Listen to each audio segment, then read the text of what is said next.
Perkenalkan, nama saya Stefani Silaban dari kelas Sastra Inggris C. Di sini saya akan menjelaskan tentang materi teks ulasan. Nah, sebelum kita lanjut, kita perlu tahu dulu tuh apa yang dinamakan dengan teks ulasan. Apa sih artinya teks ulasan itu? Nah, kita perlu pisahkan dulu teks dan ulasan. Teks itu kan artinya wacana tertulis, dan ulasan itu sendiri artinya mengulas, menilai, mereview gitu. Jadi kalau digabungkan, teks ulasan itu apa sih? Teks ulasan itu adalah sebuah teks yang berisi tentang penilaian atau penimbangan, menimbang karya tulis atau karya sastra seseorang gitu. Sebenarnya teks ulasan itu tidak hanya berupa karya teater, tapi bisa juga karya seni, buku, cerpen, jurnal, artikel lain sebagainya gitu. Nah, teks ulasan itu juga sering disebut sebagai review, ulasan, resensi, dan lain sebagainya. Dan perlu diketahui, teks ulasan itu tidak hanya mencakup tentang hanya teks akademik saja gitu yang diulas, tetapi bisa teks non-akademik, karya sastra seperti cerpen, mungkin novel, atau puisi dan lain sebagainya, atau bahkan karya seni. Nah, apa sih tujuan dari teks ulasan tersebut? Teks ulasan tersebut itu memiliki 3 tujuan secara inti. Yang pertama itu adalah menyajikan informasi komprehensif atau menyeluruh tentang suatu karya. Jadi, dalam membuat teks ulasan itu, seorang pengulas itu nggak boleh setengah-setengah. Dalam artian, sebelum dia membuat teks ulasan, dia harus paham dulu keseluruhan.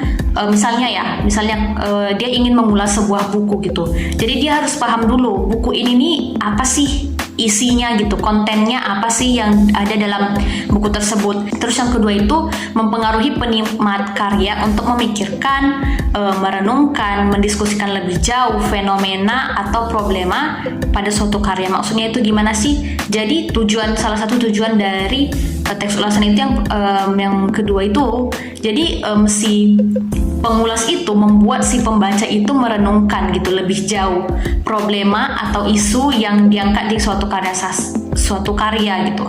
Misalnya kita mengulas tentang suatu karya sastra, puisi gitu. Jadi si pembaca itu secara tidak langsung itu tuh ikut mendiskusikan dengan si pengulas yang mengulas puisi tadi itu, apakah opini dia tuh sama dengan opini kita gitu. Jadi kita kayak diajak mendiskusi gitu. Karena mungkin kita pasti punya sudut pandang tersendiri gitu terhadap puisi yang diulas. Tapi dengan kita membaca teks ulasan tadi itu, kita tuh ada diskusinya secara tidak langsung gitu. Yang ketiga itu memberikan pertimbangan kepada si pembaca gitu. Apakah sebuah karya sastra itu layak nggak dinikmati atau tidak. Nah, selanjutnya kita akan membahas tentang struktur dari teks ulasan. Nah, teks ulasan itu memiliki struktur, antara lain yang pertama itu identitas. Sebenarnya identitas ini bisa bersifat opsional, bisa ada atau bisa tidak. Tapi menurut saya pribadi, jika kita hendak mengulas suatu karya, kita perlu memberikan identitas dulu. Jadi apa-apa saja sih yang bisa dimasukkan ke dalam identitas? Yang pertama itu judul. Kita perlu memasukkan judulnya itu apa? Misalnya judul buku. Judul bukunya itu apa sih? Kita masukkan judulnya. Yang kedua itu penulis. Siapa sih penulisnya? Karena ini juga perlu ya. Selain untuk memberikan identitas, penulis ini juga bisa berfungsi gitu. Jadi ketika membaca buku tersebut, dia mungkin ingin tahu gitu apa saja sih karya buku atau buku lainnya atau karya sastra lainnya yang dituliskan atau dibuat oleh si penulis tersebut. Jadi itu bisa berguna gitu untuk pembaca. Yang ketiga itu penerbit. Ini juga sama pentingnya. Terus yang keempat itu tahun terbit.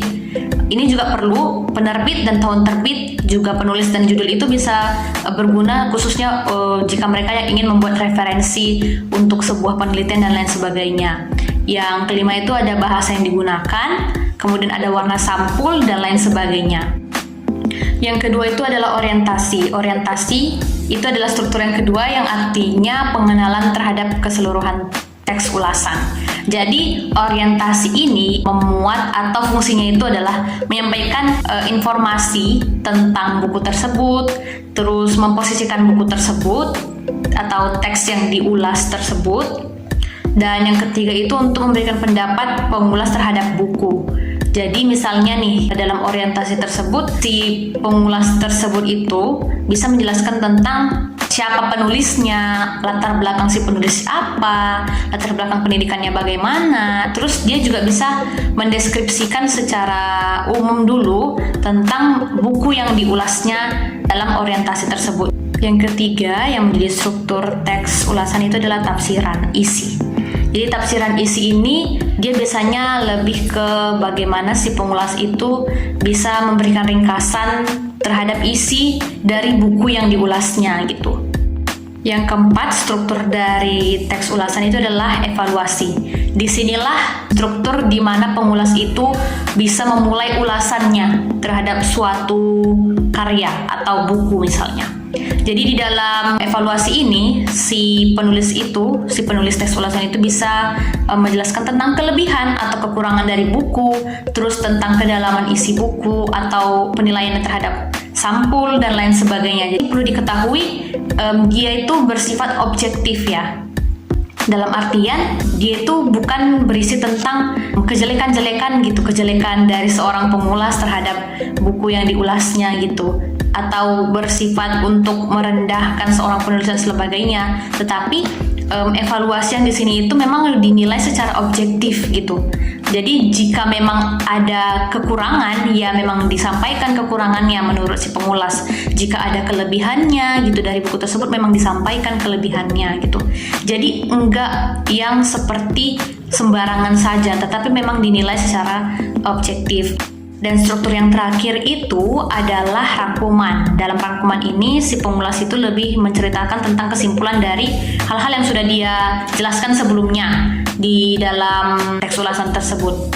Jadi lebih ke ringkasan keseluruhan dari penilaian atau deskripsi isi yang telah dibuat sebelumnya. Di sini juga si penulis itu bisa memberikan rekomendasi atau merekomendasikan karya atau buku yang dia ulas kepada pembaca. Selanjutnya, apakah dalam membuat teks ulasan itu kita perlu langkah-langkah? Jawabannya adalah benar, kita memerlukan langkah-langkah sebelum kita membuat sebuah teks ulasan. Apa sih langkah-langkahnya? Yang pertama itu, kita pilih dulu buku yang mau kita ulas atau karya yang mau kita ulas. Misalnya kita mau mengulas sebuah cerpen atau kita mau mengulas sebuah buku akademik atau buku non-akademik. Jadi kita tentukan dulu buku yang mau kita ulas itu apa. Yang kedua adalah membaca kritis. Membaca kritis ini artinya kita membaca keseluruhan dari awal hingga akhir secara mendetail, bukan secara kesimpulan gitu keseluruhannya, tetapi kita baca, memang betul-betul kita baca secara kritis, secara mendetail. Karena apa yang kita ulas itu akan dibaca oleh pembaca lainnya. Jadi jika mereka mempertanyakan isi dari ulasan kita itu bisa sangat berbahaya. Jadi kita harus pastikan dulu kita membaca kritis, membaca secara mendetail atau mengkritis gitu terhadap sebuah karya yang kita akan ulas. Terus yang ketiga itu kita membuat ringkasan. Jadi setelah kita membaca secara kritis, kita buat ringkasan. Dalam hal ini misalnya kita membuat sebuah buku, kita buat dulu ringkasan dari bab-bab yang sudah kita baca sebelumnya. Setelah kita pahami, kita buat ringkasan. Terus yang keempat itu kita menentukan kriteria penilaiannya. Ini juga sangat penting karena itu bisa mengerucutkan apa sih yang mau kita nilai dari sebuah karya atau buku. Misalnya kita mau mengulas sebuah puisi gitu, pasti akan berbeda kriteria penilaian dari sebuah puisi dengan kriteria penilaian dari sebuah buku. Misalnya buku itu kan pasti ada sampulnya, ada daftar isinya, bab-babnya, sedangkan puisi tidak ada. Jadi kita tentukan dulu kriteria penilaiannya untuk bisa lebih mengerucutkan apa yang mau kita nilai dan bisa kita lebih jelas gitu secara terstruktur penilaian kita itu nantinya. Terus yang kelima itu kita bisa mencari buku pembanding atau referensi untuk rujukan. Dan yang terakhir itu kita bisa lanjut ke menulis laporan yang dimaksud. Maksudnya itu apa? Setelah kita telah menyelesaikan 5 langkah tadi, mulai dari awal, yaitu memilih buku yang kita ulas, membaca kritis, terus membuat ringkasan, terus menentukan kriteria penilaian, dan mencari buku pembandingnya, kita bisa langsung memulai untuk membuat teks ulasan sesuai dengan struktur yang telah kita pelajari sebelumnya. Itu tadi penjelasan tentang teks ulasan. Di sini saya akan memberikan kesimpulan sedikit. Jadi teks ulasan itu adalah sebuah teks yang berisi tentang penilaian, review, atau ulasan seorang pengulas terhadap karya yang diulasnya. Teks ulasan itu memiliki struktur antara lain identitas, orientasi, tafsiran, isi, kemudian evaluasi dan rangkuman. Dan terdapat langkah-langkah sebelum kita memulai untuk membuat teks ulasan. Yang pertama itu kita tentukan apa yang mau buku yang kita ulas atau karya yang kita ulas, kemudian kita membaca secara kritis, lalu kita membuat ringkasan dari apa yang kita ulas, kemudian kita membuat kriteria penilaian, kemudian kita mencari referensi atau rujukan, dan yang terakhir kita mulai untuk membuat laporan dari teks ulasan tersebut. Demikian materi tentang teks ulasan yang dapat saya sampaikan. Apabila terdapat kesalahan, mohon dimaafkan. Sekian dan terima kasih. Nama saya Stephanie Silaban dari kelas Sastra Inggris C. Dadah.